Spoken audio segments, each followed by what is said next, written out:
Follow the buzzer.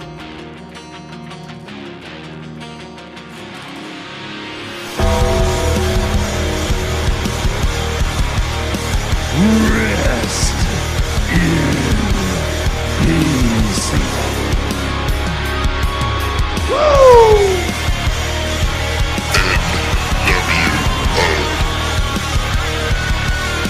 The best there is, the best there was, and the best ever will be. What you gonna do, brother? Hey, yo. Can you see me now? Strategy my Oklahoma ass. Life sucks, and then you die.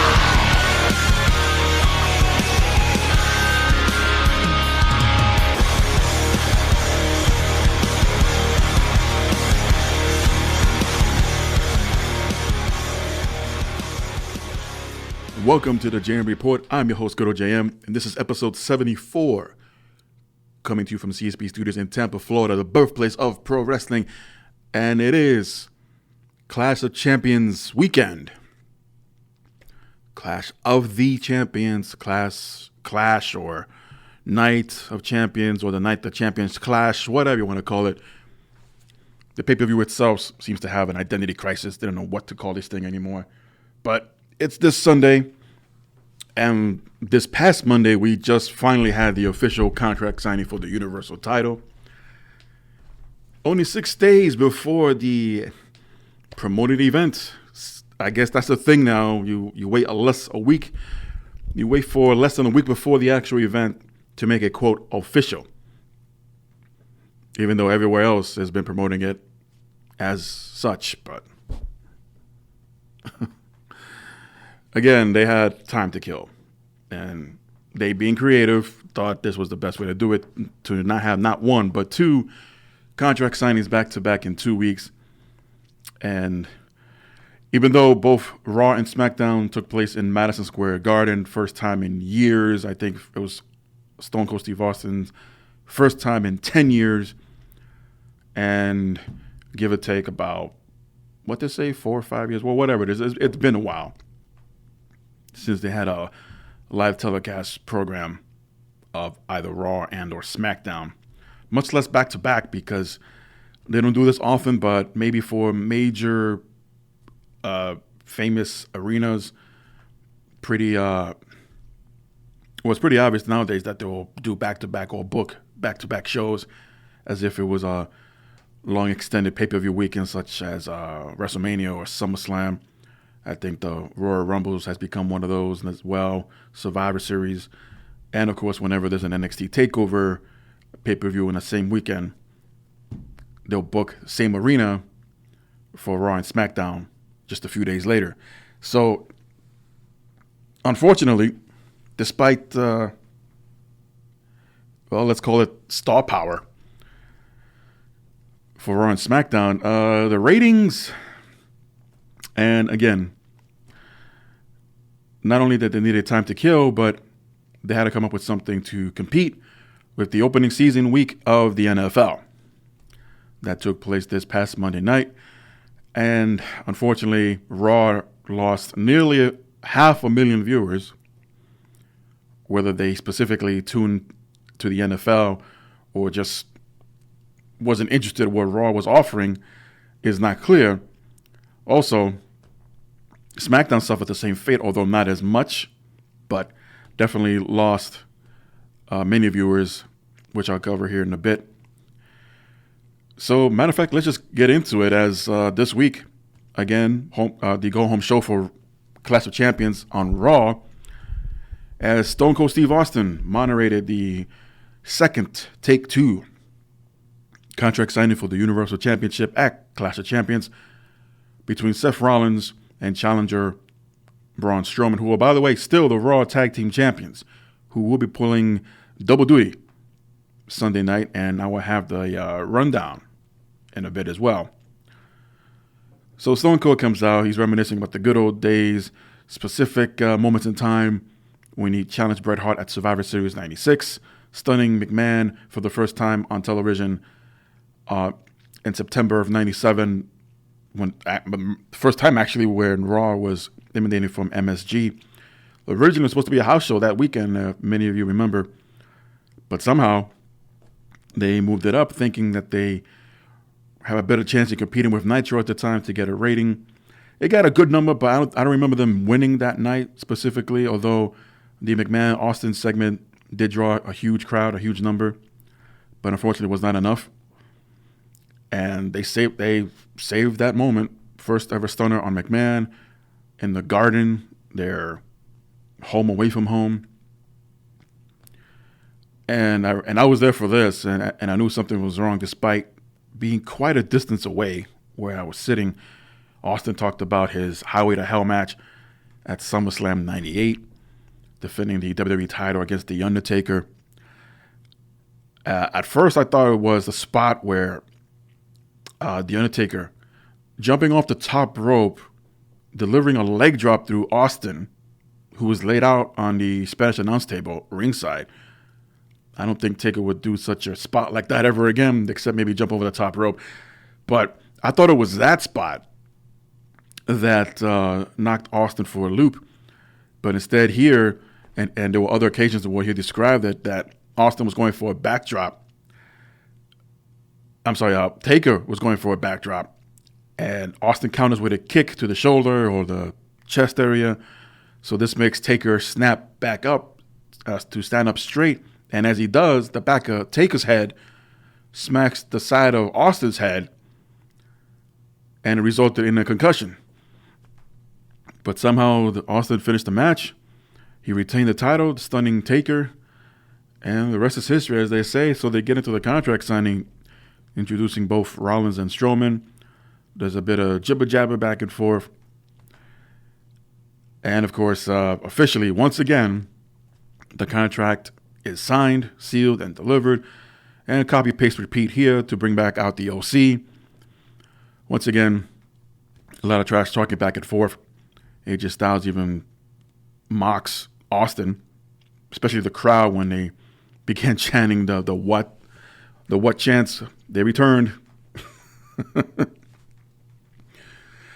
It's funny how only when Austin does it, it's more entertaining. But when the crowd does it with someone else, that has nothing to do with Austin, but in this case, it was an exception. But other times when, I guess, the board of the talent or I just don't think that he or she may be up to par to their standard to be in the position that they're in at that moment in time, and they start chanting what?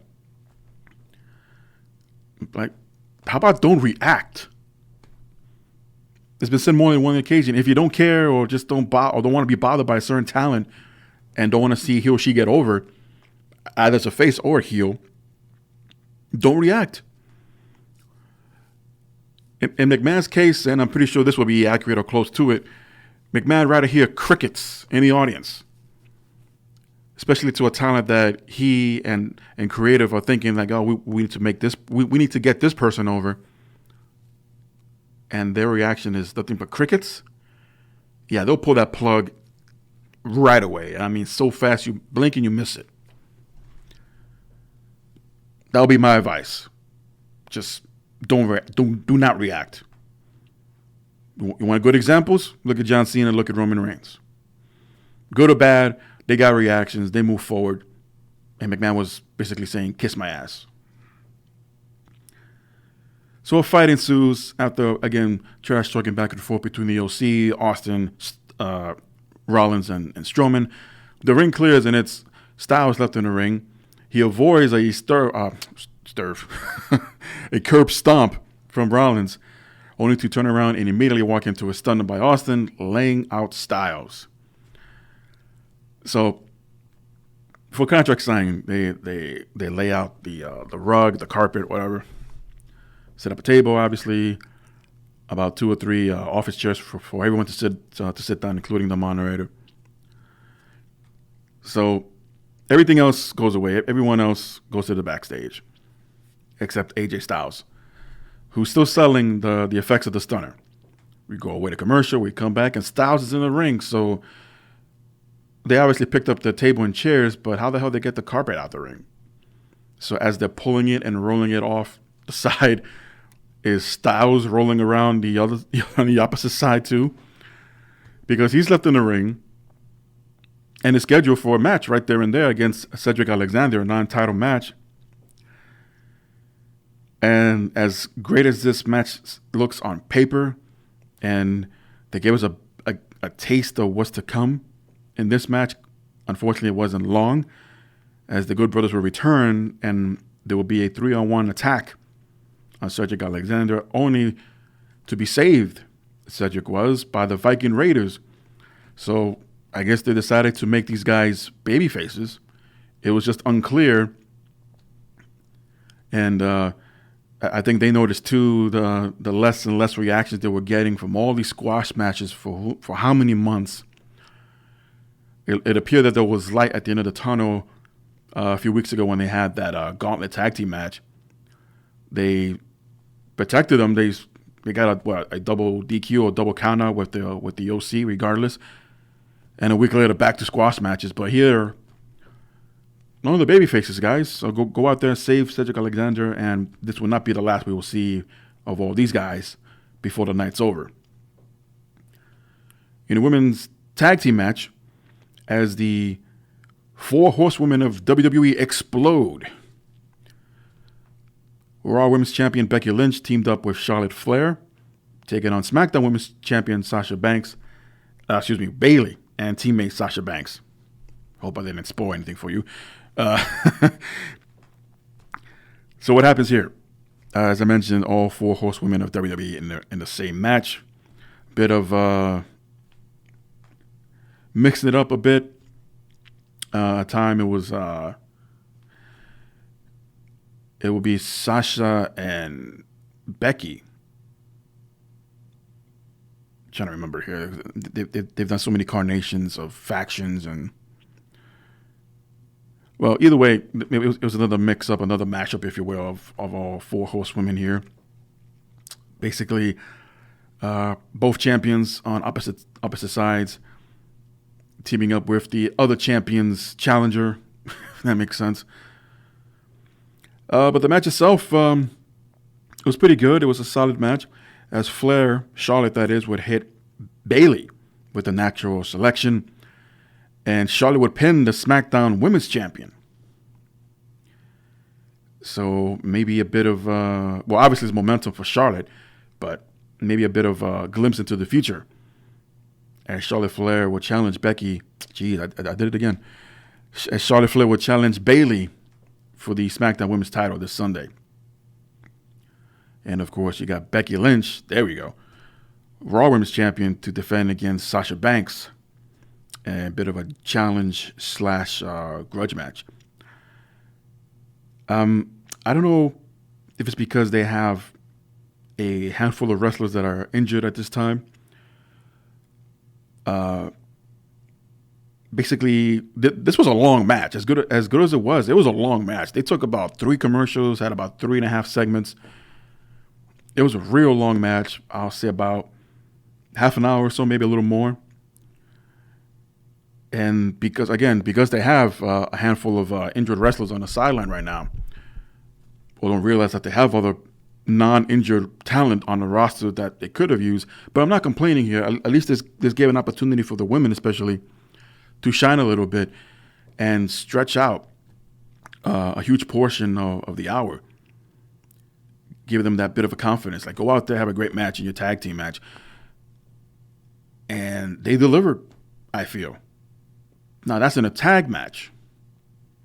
Could the same have been done had it been one-on-one, say Sasha versus Charlotte Flair, the 2 challengers to go at it?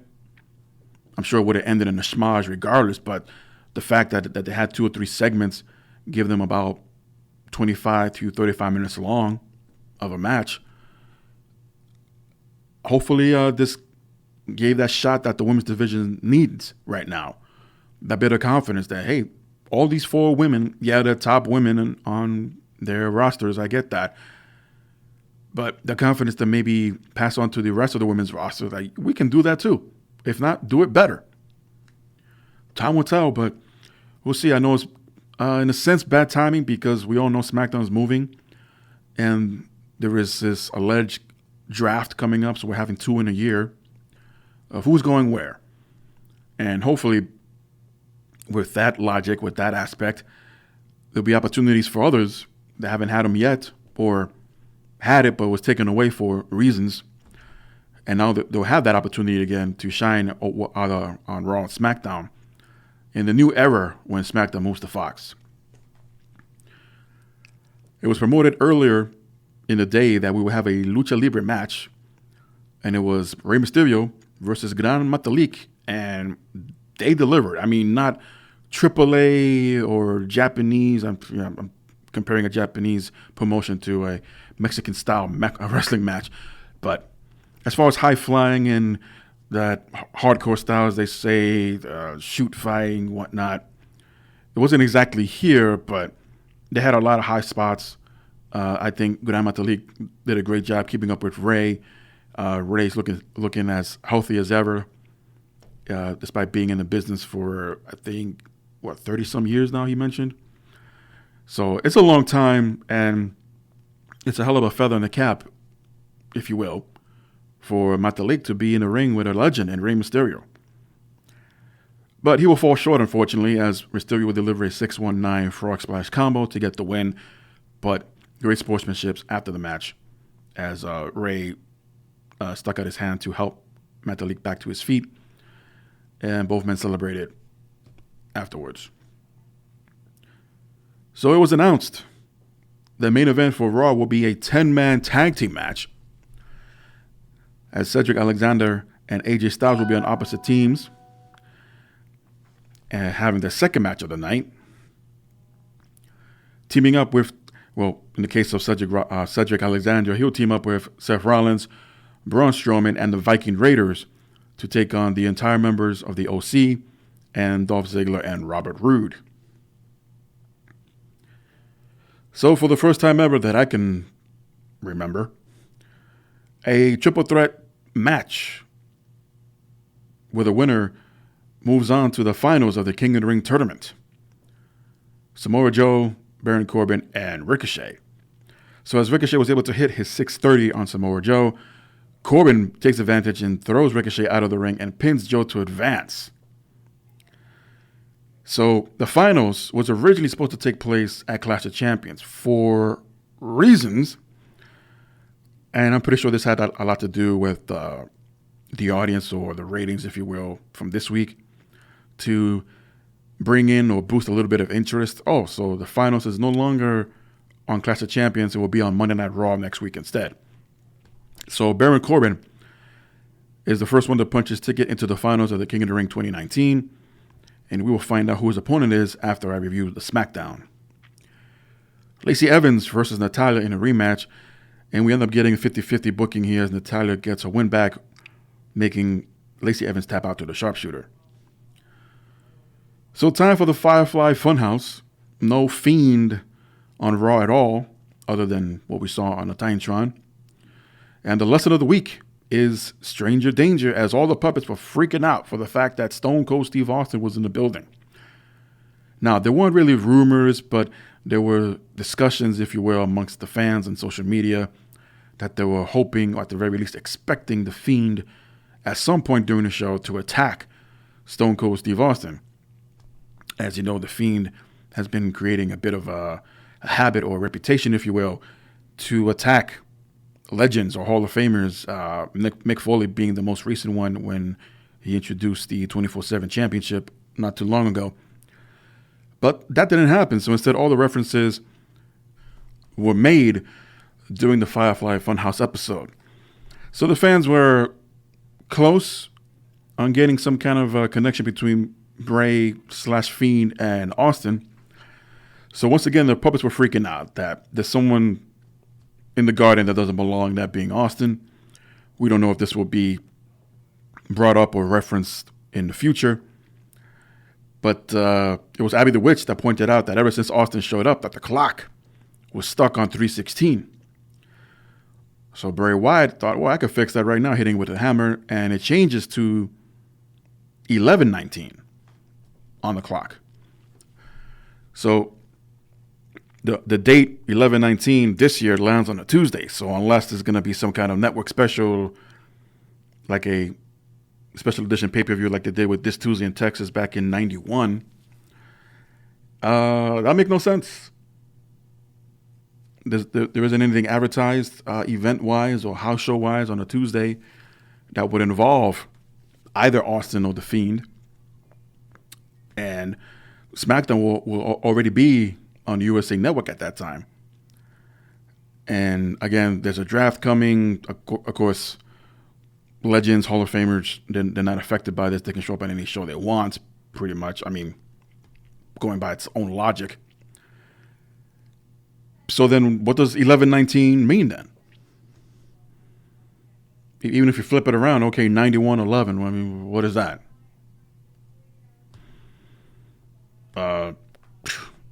Time of day, okay, but again, when and where? So, more discussion. And this led to a bit of rumors in social media during the week that the 11-19 is a reference to The Undertaker. November 19th, okay, that wasn't when he made his debut. That was Survivor Series. Was that 23rd? It was still Thanksgiving Eve, so it'll be a few days short than that. And then there were more discussions like, no, that was when he made his debut on Superstars or Wrestling Challenge. But it was for a tape show that we won't see for another week or so later. And that taping was his official debut, even though it wasn't televised yet.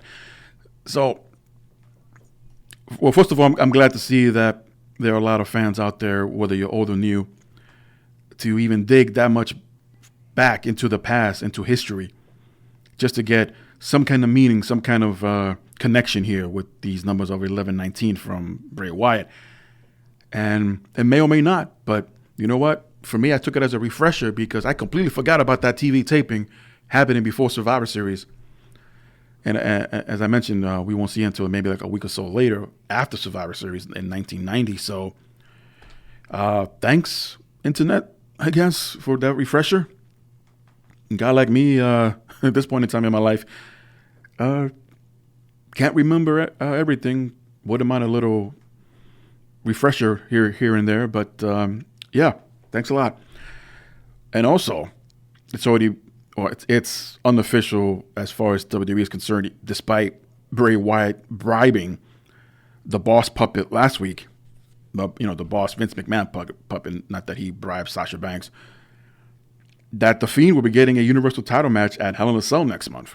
We just don't know against who, and if it will be inside an actual Hell in a Cell bout. I'm sure in some way, shape, or form, the Hell in a Cell will be involved during or after the match.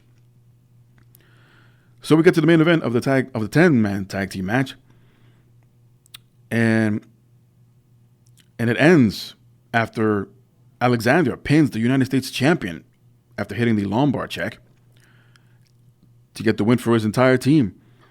And almost immediately after the 3 count, out comes Stone Cold Steve Austin to celebrate with the babyfaces, of course, giving the fans in attendance the go home happy feel, giving them that happy ending. And Austin offers and congratulates everyone with a toast of beer as Raw goes off the air. So, obviously, all the Stone Cold stuff was very enjoyable. Of course, wow, I'm so tongue-tied today. The Firefly Funhouse was a lot of fun as well.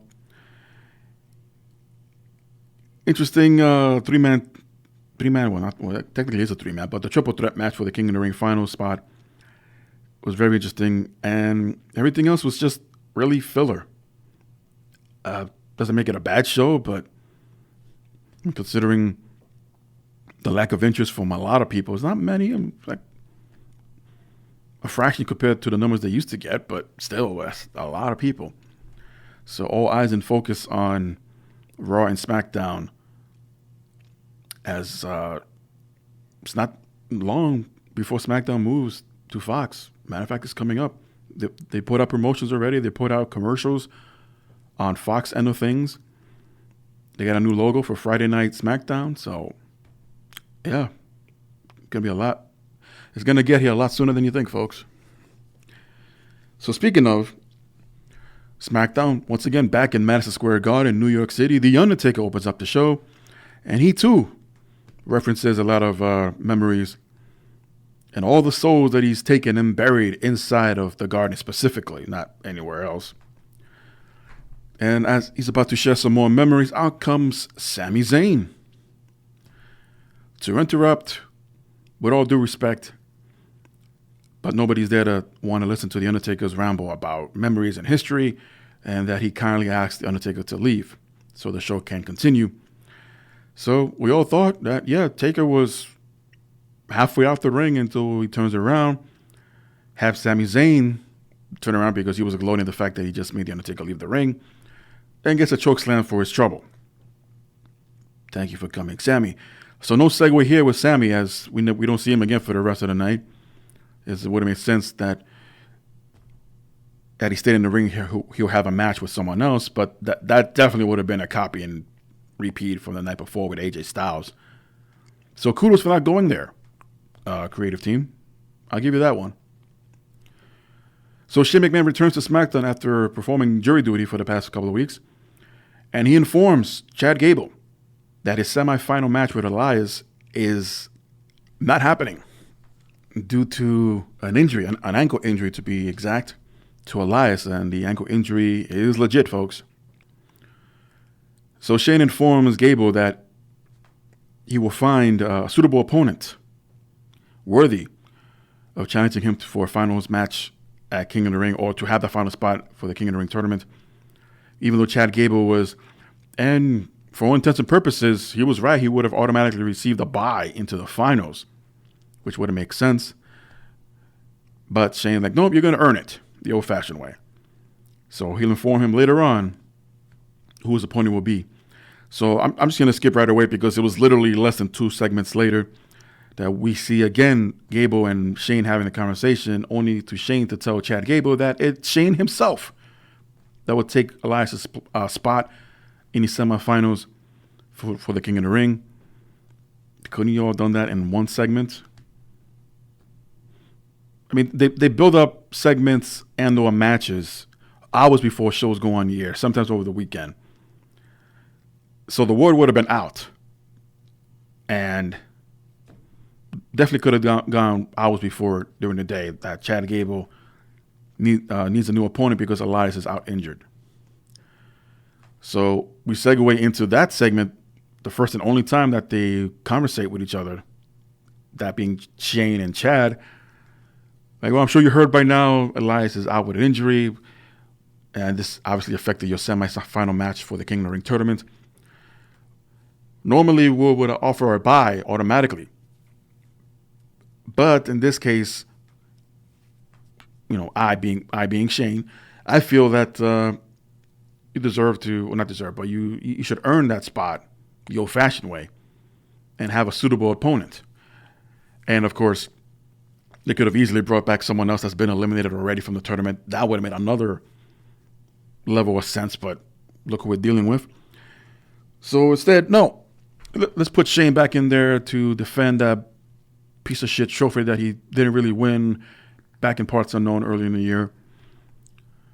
And, yeah. So that match will main event SmackDown later on. The Miz went one-on-one with Andrade, and Shinsuke Nakamura was ringside providing commentary, although he wasn't speaking in English. The Miz will win his match with a skull crushing finale and immediately get attacked from behind from Shinsuke Nakamura. So the Miz picks up momentum, even though it was immediately derailed by Shinsuke, as they will have a Intercontinental match or Intercontinental Championship match this Sunday. One half of the women's tag team champions, Nikki Cross, took on Mandy Rose. Mandy, still with this I'm prettier than you are shtick, talking about others not being that attractive and this and that, and Nikki Cross was one of them. I don't know what she's talking about.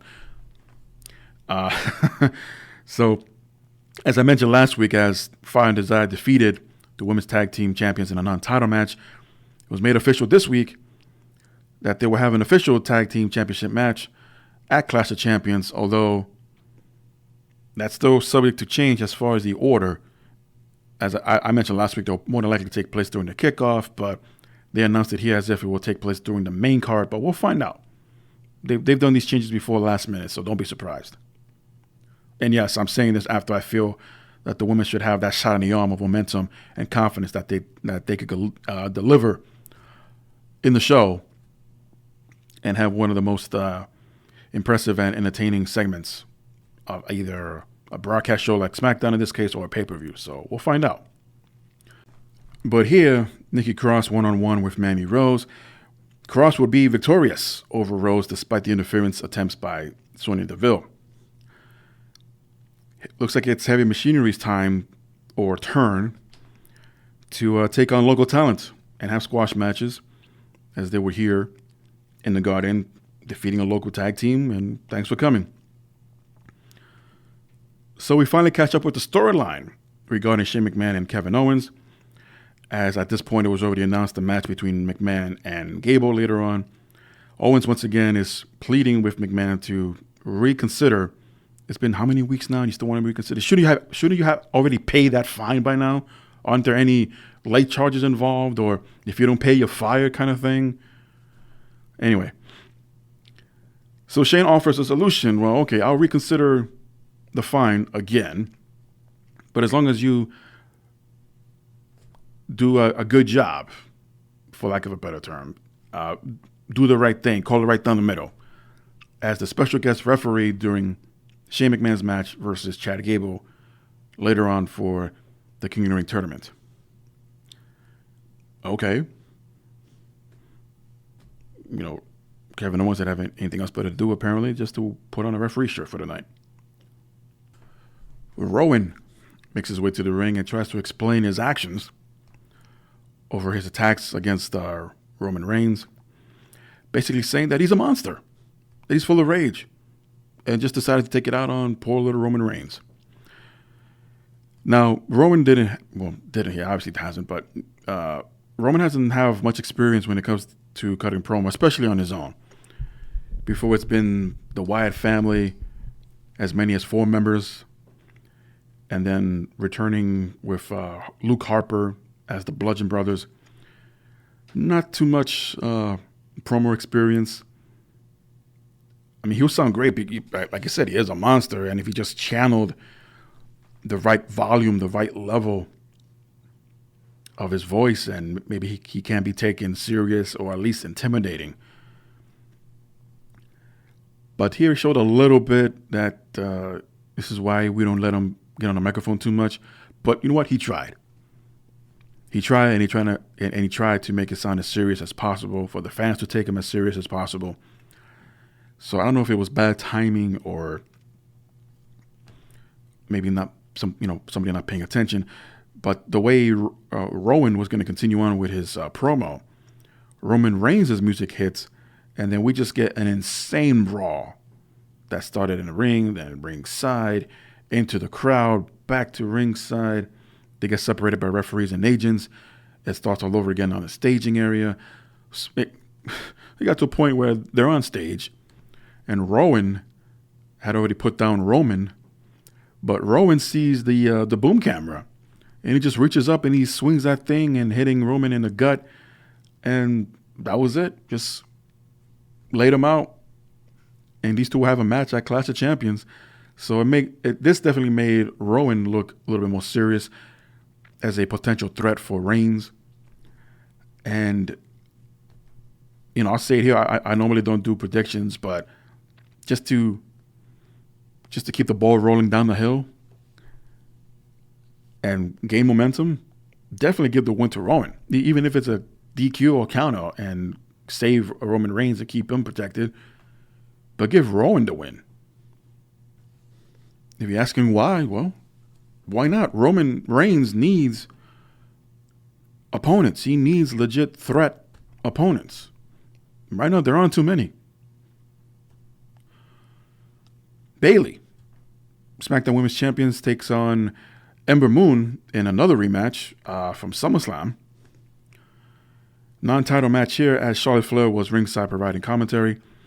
And it's Bayley who gets the win over Ember Moon and Charlotte Flair, who was still ringside. They have a bit of a face-off. Nothing happens here as Bayley walks away, and they will see each other again at Clash of Champions. So Kofi Kingston, WWE Champion, it's almost like the way he's been booked. Yeah, I understand he's had other commitments and advertisements and promotions and whatnot. But for me, it feels like as if it's not the first time either, but that the WWE Champion has been relegated to mid-card and not have too much focus. Then again, he's been beat up so many times the past few weeks, it's almost irrelevant at this point. So Kingston's out here cutting a promo on Randy Orton, reliving the moment that they had a decade ago, if you can believe that, during their famous street fight where Kingston delivered the boom drop on Randy Orton across a table near the staging area. So out comes Randy Orton. They go back and forth with their promos. Kingston goes after Orton, who was in the crowd, by the way, and almost in the exact same area where they were 10 years ago. And I don't know how Kingston didn't see this. At first, we didn't see it from the camera point of view, but Orton speaking on the microphone in one hand, and in the other, he's holding a steel chair. Granted, it was a bit dim, the lights were, and the steel chair was, colored black. Maybe Kingston didn't see it. But as you get closer, Randy Owens is starting to pick up the chair, and it took a swing in Kofi's gut. But that's just a nitpick there. So they go at it. Orton screams at Kingston, stupid, stupid, stupid. He lays Kingston out on a table. Looks like he was going to return the favor. But as Kingston kicks away Randy Orton, the table that Kingston was laying on gave way. Now, I don't know if that was meant to do that. It's unclear if Orton was supposed to get payback and that an audible was called on the spot because there were plenty of backup tables there. So then Kingston is the one that pulls out under the table. He lays Orton across it. Kingston goes up and around and climbs up to the top of the railings where the fans were looking down. And history repeats itself as Kingston delivers yet another boom drop to Randy Orton across the table, increasing momentum heading to a Clash of Champions. So finally, Kingston gets payback after all these weeks again beaten down by Randy Orton and the Revival, who were not seen at all during the show of Smackdown. So in the main event, the semifinal match for the King of the Ring tournament, Chad Gable takes on Shane McMahon, replacing the injured Elias, with special guest referee Kevin Owens. Less than a minute into the match, first it was botched, but then they repeated the spot where Chad Gable delivers a German suplex with a bridge, and Kevin Owens sort of gave a fast count. Wasn't as fast as the one Shane delivered a few weeks ago on Owens to eliminate him from the tournament. But Chad Gable wins and advances to the finals as he will take on Baron Corbin to crown a new King in the Ring 2019. But Shane's upset, looking at Owens, grabs the microphone and says, "This match is now a 2 out of 3 falls match." Haven't seen those in a while. So the match continues. Second fall lasts a little bit longer. And at one point, Shane gets frustrated because he just can't get Chad Gable shoulders to the ground pinned long enough. And at this time, Kevin Owens is fast counting. And Chad Gable was always able to kick out each time. So Shane gets more and more frustrated. He goes out, grabs a steel chair, wanted to use it, but Kevin Owens stopped him midway. So Shane gives the chair to Owens. Okay, then fine, here, you get rid of it. As Owens' back is turned, McMahon tried to deliver a low blow, trying to kick Chad Gable and the nanas. Gable blocks this and immediately applies the ankle lock. Owens turns around, has this I don't know what to do look on his face. So he just stands there. And eventually Chad Gable cinches up on the ankle lock and Shane taps out. And without even Owens signaling, the bell just rings. But this time it's official as Chad Gable wins 2 straight falls against Shane McMahon. And he advances to the finals to take on Baron Corbin to determine the King of the Ring this coming Monday night on Raw. So what happens with Shane and Kevin? Well, Shane is obviously upset, grabs the microphone. Well, first he attacks Kevin Owens from behind. as Owens was trying to explain to him, what did you expect me to do? What can I do? You tapped out. There's nothing I could do. You tapped out. So Owens goes to leave, but Shane attacks him from behind, gets a few shots in, grabs the microphone, beats up Owens again with the microphone some more, and announces that Kevin Owens is fired. And SmackDown goes off the air. Well, goes off the air, and of course we have 205 Live. But in between the shows, The Fiend would have a dark match taking on the B Team, as he will win, delivering the Mandible Claw to Bo Dallas. And even though I usually don't keep things kayfabe here, but it was brother versus brother, and Bray Wyatt took out his own brother, Bo Dallas, for the win. And similar to Raw, and it showed in the numbers, despite having two legends back, unfortunately was not enough to win the audience, so to speak, at least not from the TV audience. And Raw and SmackDown were not, I repeat, not legit sellouts. There were several occasions that there were wide open spots of empty chairs. The upper deck, way up there, was blacking out, although there were some fans scattered all over the place, but they weren't filled in. Even from the hard camera's point of view on Raw, you will find a lot of empty chairs. And they, this was funny, especially on the hard camera, they intentionally avoided looking to the right. From the hard camera's point of view, but not the hard camera itself turning to the right. But any camera that was ringside or anywhere else, they avoided turning to the right because there were more empty seats there, and there were a handful of people that I know personally that attended, and they shared their pictures on their social media pages, and more than several empty seats throughout the night. So Michael Cole, I know it wasn't your call to make, I know you were just doing your job, but unfortunately you, sir, were seen to be or looked at as a liar. Sorry to say. No, as a matter of fact, no, I'm not. Sorry, but not sorry. And you know what? It is what it is. So we move on this Sunday, obviously, to Clash of Champions pay-per-view. And I just want to quickly run down the matches announced so far. So we have 11 matches in all. They may add one or two to the kickoff. We don't know exactly which one will be the kickoff match or matches. But as it stands right now, Bayley will defend her SmackDown Women's title against Charlotte Flair. Seth Rollins and Braun Strowman once again pulling double duty as they will defend the Raw Tag Team Championships against Robert Roode and Dolph Ziggler. And Seth Rollins, whether it's a back-to-back match or later on in the night, will defend the Universal title against his partner Braun Strowman. Kofi Kingston will defend the WWE Championship against Randy Orton. In a triple threat match for the Cruiserweight title, Drew Gulak will defend against Lince Dorado, and Humberto Carrillo. The New Day of Big E and Xavier Woods will defend their SmackDown Tag Team Championships against the Revival of Dawson and Wilder. Shinsuke Nakamura will defend the Intercontinental Championship finally against The Miz. Becky Lynch will defend her not the Raw tag title, but Becky will defend the Raw Women's title against Sasha Banks. Probably the only non-championship match. Roman Reigns will take on Eric Rowan in a no disqualification match. Interesting. Women's Tag Team Championships are defended by Alexa Bliss and Nikki Cross, taking on Fire and Desire of Mandy Rose and Sonya Deville. And finally, I'm sure he's earned this weeks ago, but Cedric Alexander will go after AJ Styles and the United States Championship. So there's your Clash of Champions card for 2019. Again, at this point in time, it's unknown and unclear which match exactly will be on the kickoff and if they'll even add another match. But we'll find out as we have other news to get to.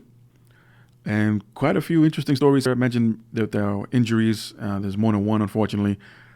But let's start off with Howard Finkel. The Fink returned to WWE, obviously not on television, but he was backstage during Raw and SmackDown as they were both at the Garden in New York City, visiting old friends. It's the first time anyone's seen Finkel in the public since WrestleMania earlier this year. And Fink, I didn't find anything.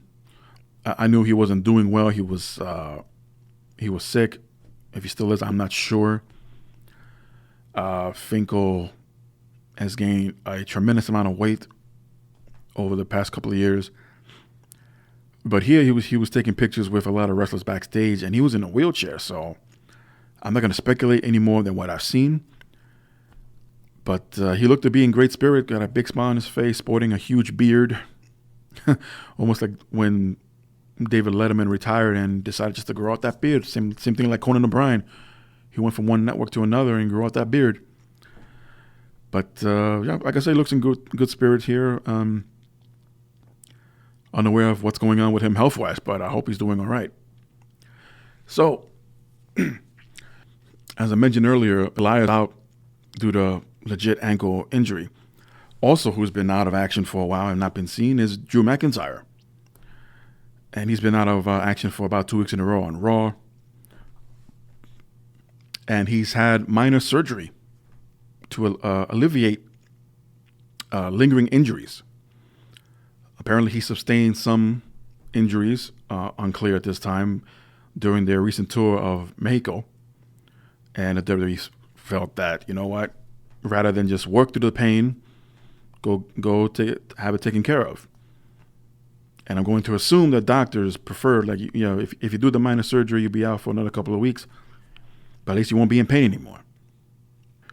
Not to mention, I'm pretty sure WWE will prefer to have all hands on deck when it comes to the move of NXT to the USA Network, the move from SmackDown from USA to Fox, and to have as many faces available and possible to start competing with AEW. You know, yes, no, maybe so, but at least you have options to which talent you want to have televised and advertised as well. I also mentioned that Shane McMahon had jury duty past couple of weeks, hence why he's been absent on SmackDown. And I guess the verdict came in quicker than expected because obviously he's not performing it anymore. There was this one cat. I didn't catch his name, but it was on social media. But he considers Shane McMahon a new best friend, where they met during the jury duty process and took a selfie with and posted it on social media. Again, I didn't catch the man's name. It was a quick glance, and yeah, they were at the courthouse and took a quick photo op.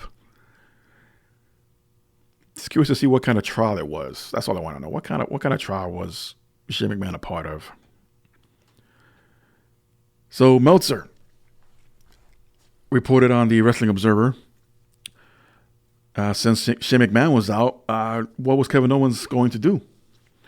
So I guess this was a matter of timing or coincidence that while Shane McMahon was out, many were wondering what was going to come of Hurricane Dorian. And of course, Florida is home to many of the wrestlers on the WWE roster. One in particular is Kevin Owens. So during the time where it was unclear and not sure exactly the direction that Dorian was heading, Owens, I'm sure he wasn't the only one, but here Meltzer was just explaining specifically why Owens wasn't on SmackDown either while McMahon was out. So Kevin Owens was granted permission to head home to make sure everything is okay, that it's going to be okay, and that Dorian wasn't going to hit home for Kevin Owens. And of course, we found out that Dorian took that turn heading north. And by the time that was all figured out, creative had already made storylines and angles during those SmackDown episodes where Kevin Owens was absent. And by the time Owens got the all clear and the okay from the Hurricane and was trying to come back to be involved with SmackDown, they have already written the shows and had nothing for him. So he had to be out. Not even a backstage promo or segment or something like that, an interview. just to keep the storyline alive, because it was dead for about 2 weeks, and then we just come back to it this week out of nowhere. They've done this before. They begin a storyline 1 week, and then the next is just dead. It's not mentioned and never brought up again. And it seemed like that too until the story broke about Shane McMahon at jury duty. Okay, I get that, but it wasn't like they incorporated that part of it into the story either. Oh, I've been out because of jury duty, and during that time, I took to reconsider about the fine and all of that stuff. Nothing like that. So they keep dropping the ball. So as I mentioned about the King of the Ring finals that will take place on Raw now instead of Clash of Champions, which created a lot of confusion. It was originally advertised for Clash of Champions. So according to a tweet by WWE, it looks like we will have to crown a new King of the Ring on Raw instead. And that came out of nowhere too, but putting pieces together and again, going by the numbers of this week of Raw and Smackdown, it's obvious why they made the change. And I'm sure there's some portion more out there like, no, you're just guessing. You're just assuming. You're just taking a shine on a dog. You know what? I might be doing that. Right. But you can't ignore all these other facts, and whether or not it's part of it or whether or not it's because of it or what have you. WWE will never give a straight answer. So it makes you wonder other occasions when they're never given a straight answer. They might give half-ass answer or no answer at all and then just dance around the question. But they're known to do this. Now, this is minor compared to other more serious stories and newsworthy reports out there, especially from stuff that happens behind the scenes. But in this case, they'll never say the reason why they moved this particular match from one show to the other. It's because we want to compete with the Monday Night Football and their numbers. We want to bring back some of that audience that they originally jumped over from football to Raw during the Attitude Era. Not that they're exactly the same fans, but now they're losing. WWE is the fans to football. It happens. Can't imagine what history would have shown had McMahon taken up the offer from, was it ESPN or ABC? Either way, they're both owned by Disney, to change the schedule of Raw to no longer have it on Monday nights, to have a different day of the week, so NFL can get back some of their audience to Monday Night Football. And look at them now. Kurt Angle has a new position with the WWE. Of course, we haven't seen him in the past few months other than an occasional appearance here and there. But it turns out he's been learning the ropes to be a new producer for Monday Night Raw, as he's been shadowing other producers backstage to learn from. And he even produced this week's episode of Raw for Madison Square Garden. And we come to find out that he's been working as producer, or at least on work training, for the past few weeks now. I say good for him. You know, it keeps him in the business, obviously, and will definitely become more, besides a producer, but also become more of a backstage mentor, someone that can seek out his advice or point of view of what can I do to make my match look more realistic or legit looking, or certain moves that he could borrow from Kurt Angle's arsenal, in a sense. But yeah, it's interesting how Jeff Jarrett became a producer about a year ago. Not much has been heard of him, but last I heard, he's still with the company there. And now Kurt Angle is a producer, considering where both men came from. Not that long ago, became Hall of Famers, and now are producers for WWE. Dave Meltzer had somewhat of an update on Luke Harper, who I mentioned earlier. And I say it that way because, well, it's not much different from the previous update, where Vince McMahon doesn't see anything in Harper and just doesn't want to use him, which makes no sense. So Harper basically becomes I guess Kevin Nash would be the best example. When WCW was bought out, he, among other former WCW talent, still had time on their contracts. So instead of being bought out, they just stayed home and waited out the contracts to get all that money. And essentially, that's what's Harper doing now. He's just sitting at home, getting paid. I'm not saying not to do nothing. I mean, yeah, he has a family, but to do nothing as far as WWE is concerned. Doesn't attend house shows. I'm sure he visits here and there, but nothing to do with Raw and or SmackDown or pay-per-view. I think if, and I stick to this, I'm pretty sure it won't happen, but if there was going to be a second individual involved with these attacks on Roman Reigns, why couldn't it have been Luke Harper?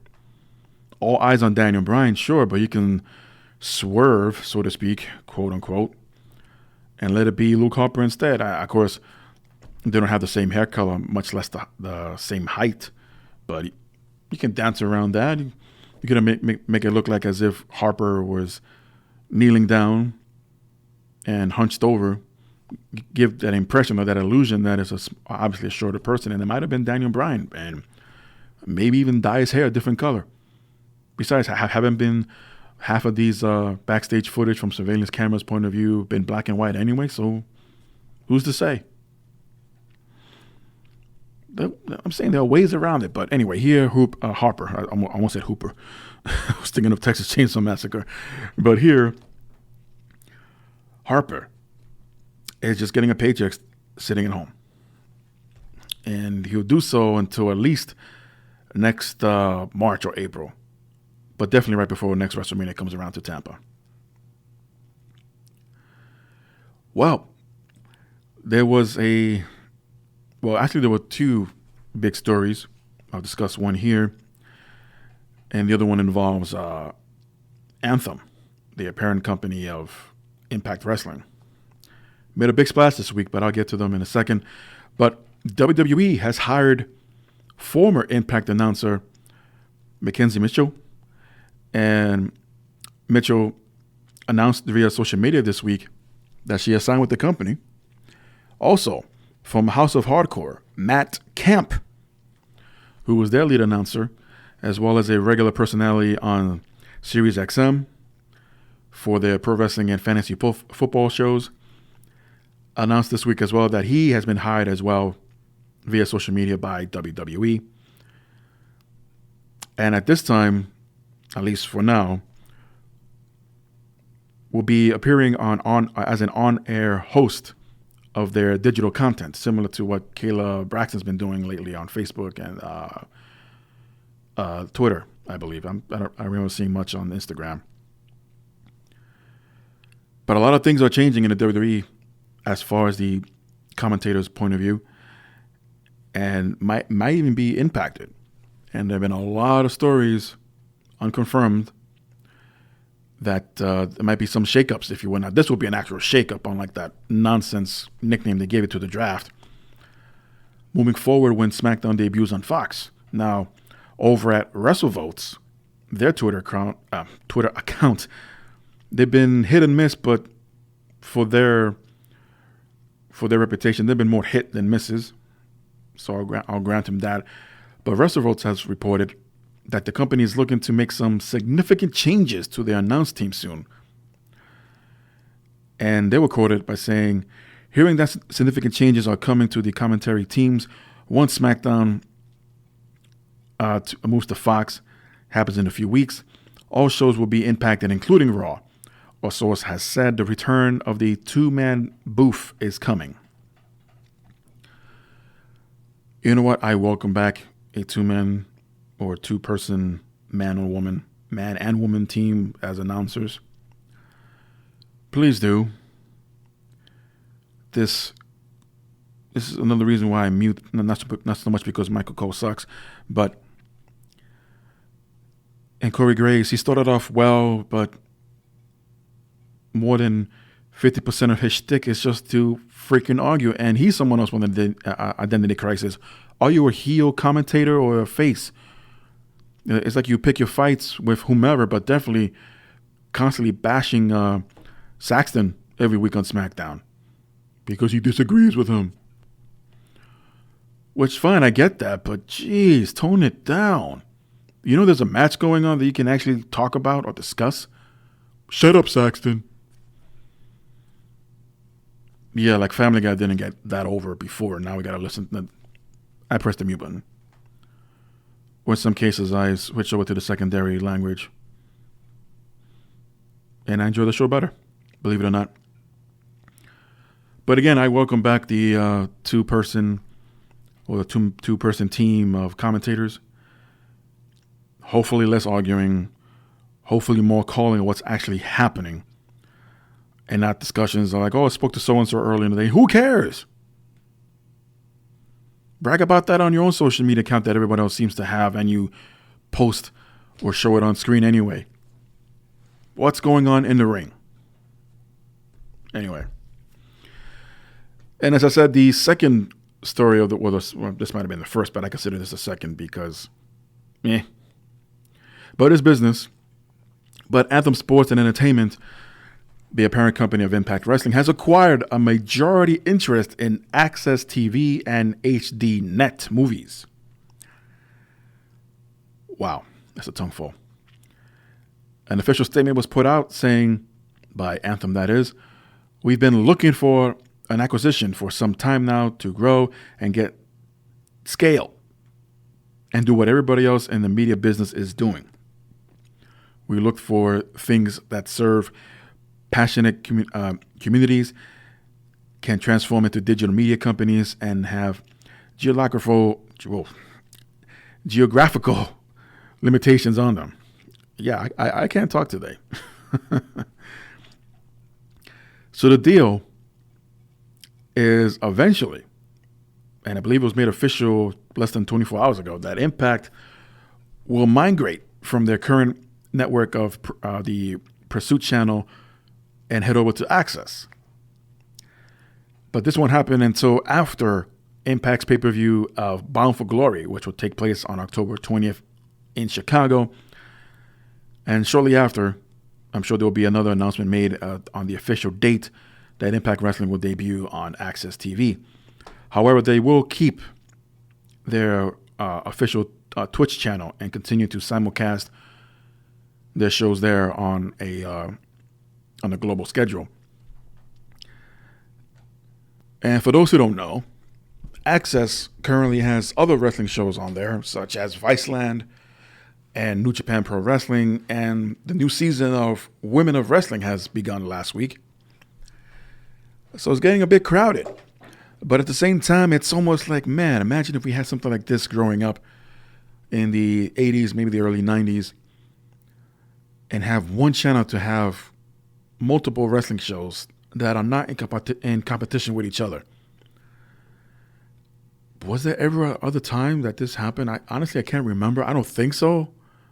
Until proven otherwise, I'm going to stick to my guns that I don't think a single network would telecast multiple wrestling shows that aren't in relations with each other, much less in business with each other.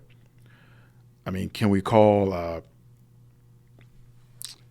what's it called, Black Saturday? Where Vince McMahon was simulcasting with USA and TBS. Yes, folks, there was a time. But unfortunately, McMahon was trying to push out altogether the NWA before they became WCW or Crockett Promotions, because it was all WWF. So McMahon's idea was to hit the audience from both sides, and didn't last too long, unfortunately, because I believe McMahon's argument was Turner not only wanted a piece of it, but also wanted his fair share of it, financially. So anyway, fast forward decades later, now we have Access that's going to have multiple wrestling shows from different companies. Curious to see exactly how all of this is going to be scheduled, whether it's going to maybe reorganize days of the week, or maybe Impact will just choose a completely different day of the week to have their shows telecast on Access now. So there's a lot of what ifs, a lot of this and that. In case you're wondering, Mark Cuban and AEG will continue to participate as equal partners. AEG's advertising and sponsorship will continue to support the channels in conjunction with Anthem's sales team. So really not much change from the Access point or Access TV point of view as far as revenue and income. Unfortunately, however, there have been reports that there have been, or they're going to be, massive layoffs. So Anthem's gain is others' loss, unfortunately. It sucks to hear this. People losing their jobs because of a business transaction, and it's better and looks good for them, but not for the little person, not for the behind-the-scenes people or the middleman, if you will. It's unfortunate, but for now, everything's going to stay in place as far as show content. Still questionable about schedules, but everything's going to stay intact as far as Access TV goes. It's just a matter of how and when exactly they're going to debut Impact Wrestling. And I got to give it to Impact Wrestling. They just find ways. It's like they're finding cures to the most uncurable diseases ever that they have by simply finding a new home to televise their shows. And they've been at it for, 15 years now, almost, maybe more, coming up on that 20-year mark. They've outlasted ECW and WCW almost combined. And just keep that in mind for a while. And despite having recent issues with payments to their talent, not paying them on time, losing certain talents, not necessarily wrestlers, commentators and other officials from behind the scenes moving on to other things. But they're still around. I don't know if and when the day will come that they'll be put up for sale. Why exactly? I mean, just take it out to the back and put one in the back of its head already. But considering its history and how it can't last no more than a year and a half, almost 2 years on one network. But when the time comes, I would say, don't sell it. Maybe file for bankruptcy and just count your losses, and that's it. Kind of like the original Glow, but that's a whole different story, as history has shown that even that could change, and it has. Just it's a bit complicated, and that'll be another story for another time. But kudos to Impact Wrestling here. They're still surviving. They're still trying to stay relevant, and good for you. AAA, the Mexican wrestling promotion, will return to Madison Square Garden's Hulu Theater for the first time since 1994. This Sunday, matter of fact, as AAA invades New York live on Fight TV and pay-per-view at 5 p.m. Eastern.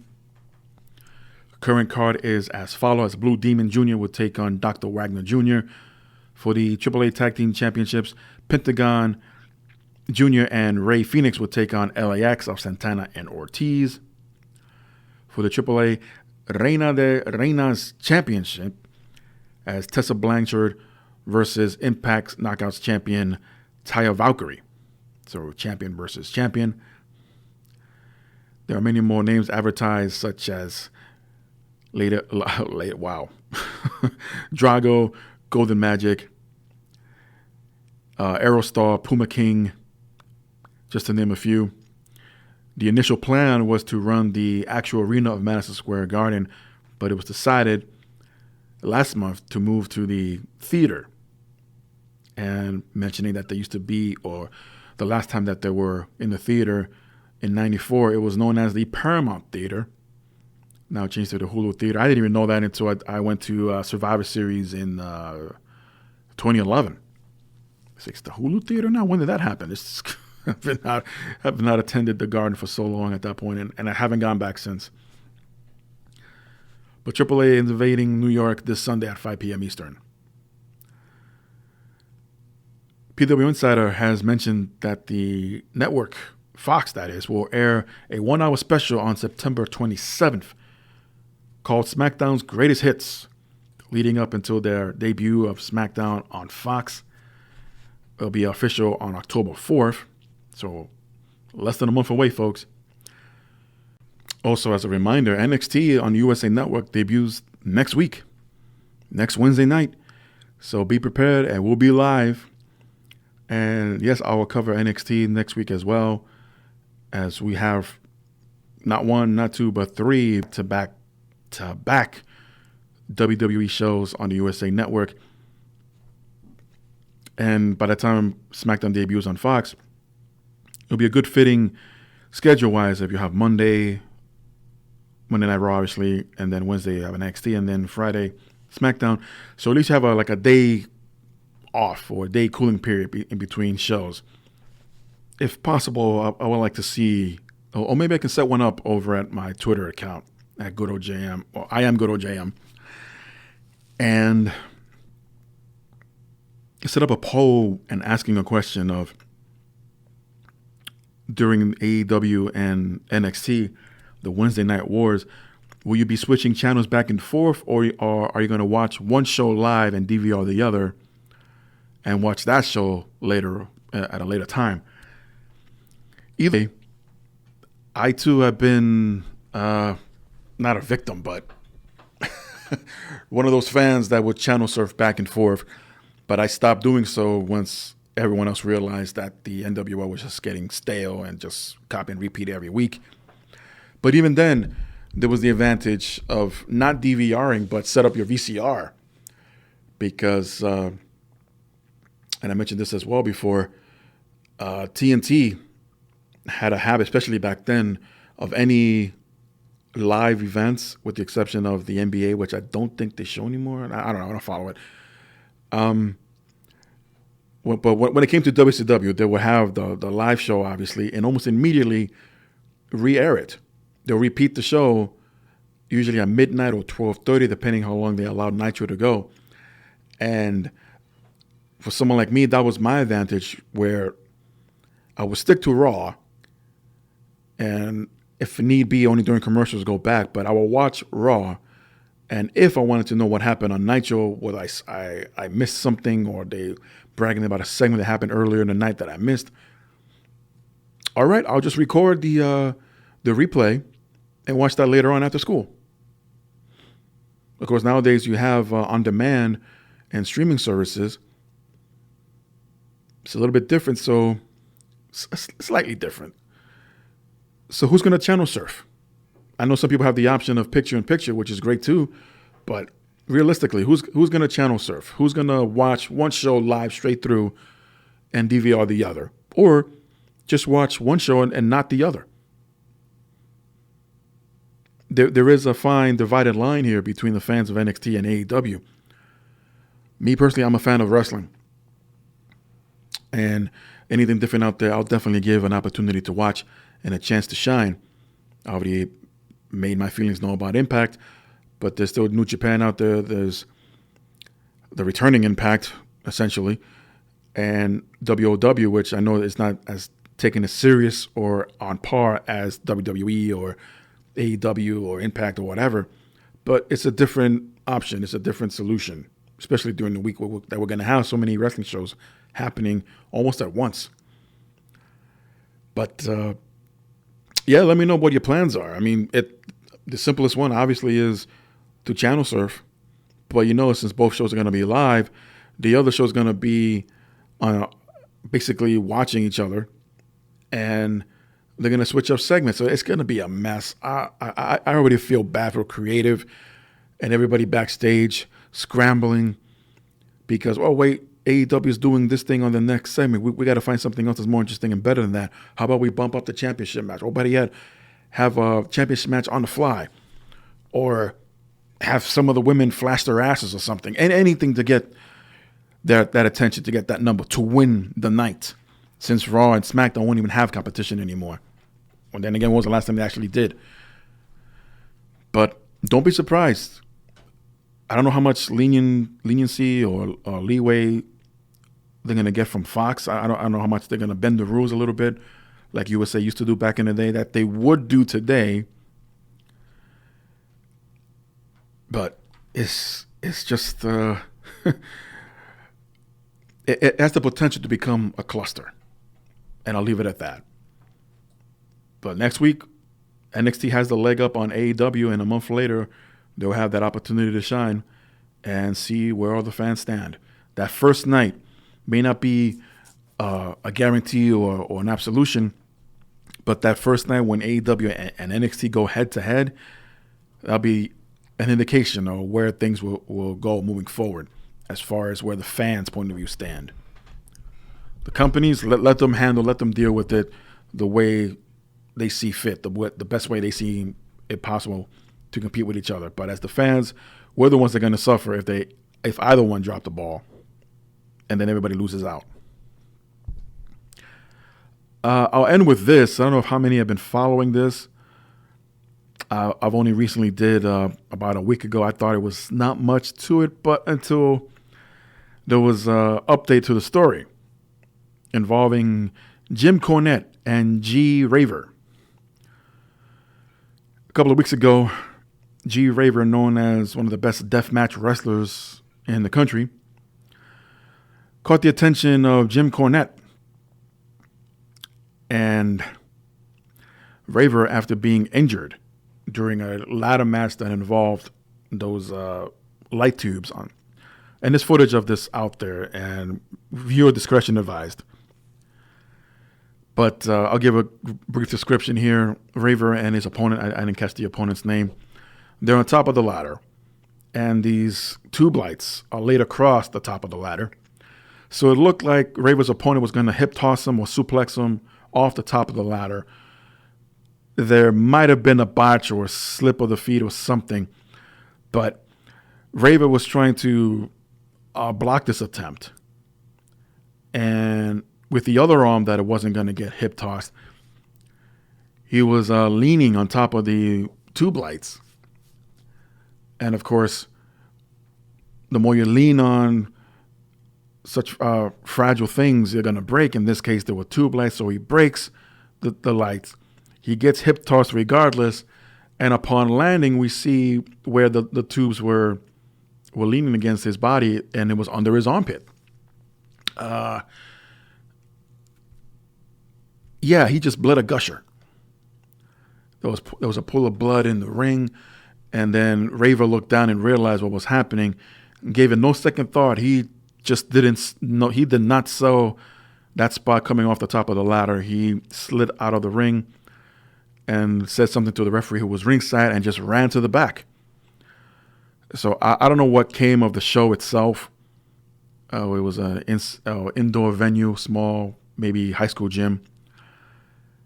So I don't know if the show was canceled. I didn't really follow up on it. But the sight itself of seeing this man bleeding from underneath his armpit, from who knows how much shard of glass he has there, obviously did the smart thing and needed medical attention immediately. Otherwise, he would have been bleeding out in front of everyone.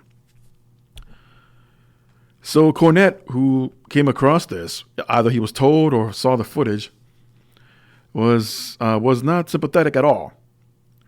And keep in mind that G. Raver has been in the business, or in the death match wrestling business, just over a decade. So Cornette says on Twitter, that's a nasty little nick the guy got under his arm at the end of the match. If the fans were lucky, they probably stopped the show so everyone could watch this idiot bleed out. For those who don't know, and yes, Jim Cornette, and neither am I to that extent, especially backyard wrestling. You know, there's really no art to it, I feel. And in this case, being deathmatch, unfortunately, it could shorten careers, even though you've been in a business for over a decade. You can't have these every day. You can't have them every week. Eventually, it'll catch up to you. Now, I don't know if this caught up with Raver, but the time will come, and you really don't want to tempt fate too much. But anyway, so Cornette gets a reply or a response from Raver himself saying, "Hey, at the Jim Cornette, let me see you at a convention. I will spit in your fucking mouth. You've done nothing to me. Now you're an advocate for death?" So I guess being called an idiot really raises the level of hatred And who knows exactly what frame of mind Raver was in, or if he was still in the hospital, home recovering. He got this tweet and just slashed out. The conversation would escalate between the two back and forth. I'm not going to get to all their tweets. But Raver had a GoFundMe page set up for his surgery that was reported as to be absolutely insane. So right now it seemed to the anger between the two has somewhat died out until earlier on this week. G. Raver began selling a new t-shirt over at theindyconnection.com. And straight out of a horror movie for sure. But if you haven't seen this new t-shirt from Raver, it's basically a picture of Jim Cornette, just a headshot, with these giant needles piercing over his forehead. Numerous giant needles. He has duct tape over his mouth. He's wearing his glasses, but there are 2 red X's, one on each eye. And his face is full of blood. And the caption reads, "Fuck Jim Cornette." So, I don't know how much Raver knows of Cornette himself, but, we all know by now Cornette doesn't take everything or anything lying down, much less is going to stay quiet about it in regards to the wrestling business. Even less so regarding his name and or likeness. So, Cornette took legal action. Got his attorney involved. The attorney basically says, well, Raver used my client's likeness without permission, and he needs to cease and desist the sellings of these t-shirts. And yeah, to avoid any further legal action, the shirts were taken down and are no longer available. So if you're one of those fortunate fans that were able to purchase this particular shirt, consider it a antique or a collector's item. Because now, unless there's some kind of agreement later on, we're not going to see these shirts ever again. Unless they're bootleg. I don't know why you even buy such a shirt. Bootleg ones, that is. And waste your money on it. But, yeah. Me personally, I wouldn't be too fond of someone else taking a likeness of mine and putting on a t-shirt without my permission or consent, and have different kinds of graphs or logo and call it art or a form of threat, if you will. I mean, someone says, I'm going to spit in your fucking mouth, and then it comes out of a t-shirt where you're basically dead. Is it motivation? No, not really. I mean, it has to be proven. Is it intent? Again, no, not really. It has to be proven. But it's a sign. It's a red flag for sure. And unfortunately, pitifulness still exists in the world of wrestling. And whether you're a newbie or a newcomer, a legend or veteran, what have you, or any point in between, wrestling can be really stupid. There are really a lot more important things to argue or fight over. But over one man's opinion, and to stir the pot more so than you needed to, and have it spill over in a sense to this bullshit, yeah. If that doesn't define an individual's character, then I don't know what else would. But with that said, once again, Clash of Champions is this Sunday. Of course, I will have the review next time on the JM Report. Until then, everyone, behave, be good, and until next time.